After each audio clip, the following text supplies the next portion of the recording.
আসসালামু আলাইকুম রহমতুল্লাহ। সুপ্রিয় সকল ভিউয়ার্স, মাস্টার্স শেষ পর্ব পরীক্ষার বোর্ড চ্যালেঞ্জের আবেদন কিন্তু শুরু হয়ে গেছে। তো আজকে আমরা এই বিষয়ে কথা বলবো। তো চলেন ভিডিওটা শুরু করে। তো সর্বপ্রথম আপনাদেরকে বলতে চাই, যাদের মাস্টার্স ফাইনাল পরীক্ষার রেজাল্ট খারাপ হয়েছে কিংবা ফেল করেছেন, সো তারা বোর্ড চ্যালেঞ্জের আবেদন করতে পারবেন। তো সর্বপ্রথম আপনাদেরকে আমি বলতে যাচ্ছি যে আপনাদের পাশের হার ছিল 69.25। তাহলে দেখেন 70%ও কিন্তু পাশের হার ছিল না। সো 30.75% ছেলেপেলেরা কিন্তু ফেল করে গেছে। ক্লিয়ার? অর্থাৎ 30.75% ছেলেপেলে মানে অনেক হিউজ পরিমাণে স্টুডেন্ট কিন্তু ফেল করে গেছে। তো আপনারা যদি ফেল করেন কিংবা দুই এক বিষয়ে খারাপ হয়, তারপরে চাইলে কিন্তু বোর্ড চ্যালেঞ্জের আবেদন করতে পারবেন। তো বোর্ড চ্যালেঞ্জ বললে ভুল হবে, এটা উত্তরপত্র পুনর্মূল্যায়নের আবেদন। তো উত্তরপত্র পুনর্মূল্যায়নের আবেদন করলে কি পাস আসে নাকি আসে না, এই বিষয়ে আমরা কথা বলি।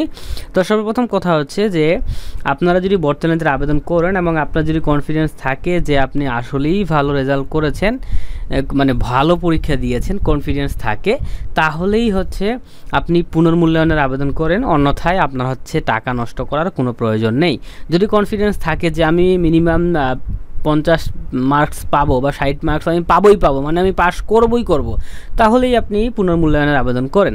আর যদি এরকম মনে হয় যে আমি 10-2 হইলেও পাস করব না, ঠিকই আছে, আমি ফেল মনে হয় করব, ঠিক আছে, তাহলে আপনার পরবর্তীতে পরীক্ষা দেন, তবুও পুনর্মূল্যায়ন করার কোনো প্রয়োজন নাই। ওকে, তো অর্থাৎ পুনর্মূল্যায়ন করলে যাদের কনফিডেন্স আছে তাদের 100% ইনশাল্লাহ পাস আসে। আর যাদের কনফিডেন্স নাই দনমনো, তাদের মূল্যায়ন করার কোনো প্রয়োজন নেই, তাদের রেজাল্ট কিন্তু পরিবর্তন হবে না।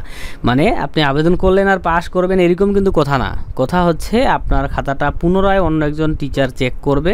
চেক করার পর যদি দেখে যে আসলেই আপনি পাস, তাহলেই পাস দিবে, ঠিক আছে। এবং আবেদন করার কতদিন পর রেজাল্ট দেয়, এই প্রশ্নটা অনেকেই হয়তোবা করবেন। তো আগেই বলে দিচ্ছি যে আবেদন শেষ হওয়ার 30 থেকে 45 দিনের ভিতরে কিন্তু রেজাল্টটি প্রকাশ করা হবে। সো দেখেন, আবেদন শেষ হবে 30 জুনে, তাহলে 30 জুন থেকে 30 দিনের ভিতরে বা 45 দিনের ভিতরে রেজাল্টটা দিবে, এটা মাথায় রাখতে হবে।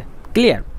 এবং এটা মাথায় রাখতে হবে যে 30 জুন রাত 11টার মধ্যে আবেদন করা শেষ হবে। তো আপনারা আবেদন করে ফেলবেন, ঠিক আছে।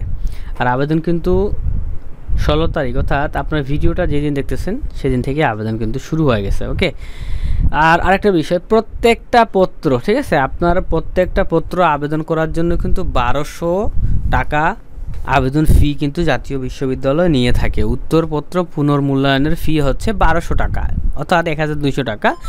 সো আপনারা যদি আমাদের মাধ্যমে আপনারা আবেদন করায় নিতে চান, তাহলে আপনাদেরকে আমি বলবো যে আমাদের হোয়াটসঅ্যাপ নাম্বারে আপনারা যোগাযোগ করেন। আমরা 1200 টাকায় এবং আমরা নিব 110 টাকা।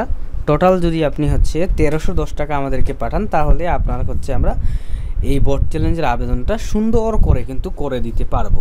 তো এটাই ছিল মূলত আমাদের আজকের ভিডিও। অবশ্যই একটা লাইক দিয়েন। আল্লাহ হাফেজ।